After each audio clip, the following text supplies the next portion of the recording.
السلام علیکم ورحمۃ اللہ وبرکاتہ۔ ہمارے یہاں ایک انڈونیشی خاتمہ کام کرتی تھی۔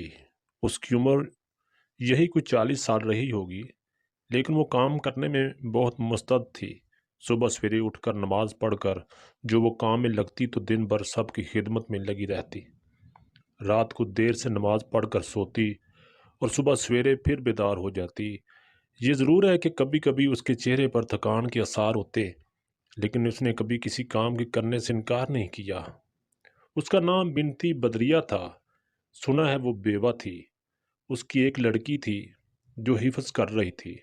اس بار جب بدریہ اپنی چھٹی گزار کر آئی تو بہت خوش تھی۔ اس کی بیٹی نے قرآن پاک پورا حفظ کر لیا تھا اور ایک چھوٹے سے تاجر سے اس کی شادی ہو گئی تھی۔ بس اب بدریہ کو نوکری کرنے کی ضرورت نہیں تھی۔ وہ کہا کرتی تھی کہ بس بیٹی کی شادی ہو جائے تو وہ آزاد ہو جائے گی۔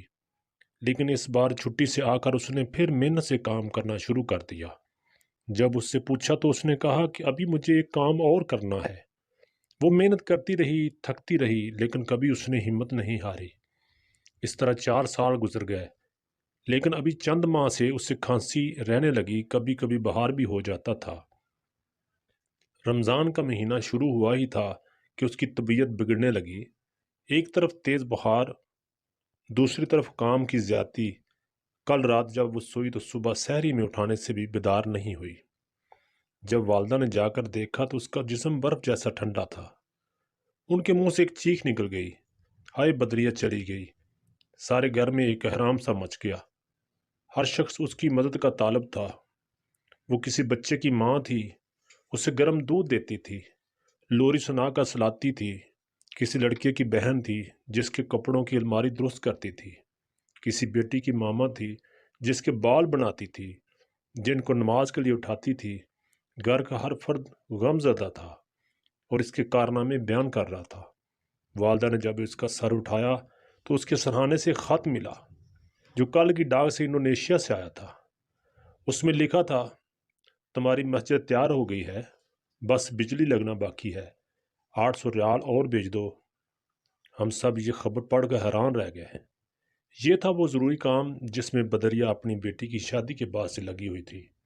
وہ محنت کرتی رہی، تھکتی رہی، لیکن کسی کو نہیں بتایا کہ وہ یہ بوجھ کس لیے اٹھا رہی ہے۔ اللہ نے اس کی مراد پوری کر دی اور اس کی زندگی میں اس کی مسجد پوری بنوا دی۔ ہم نے انڈونیشی سفارت خانے کو اطلاع دی، انہوں نے کاغذات پورے کر دیے۔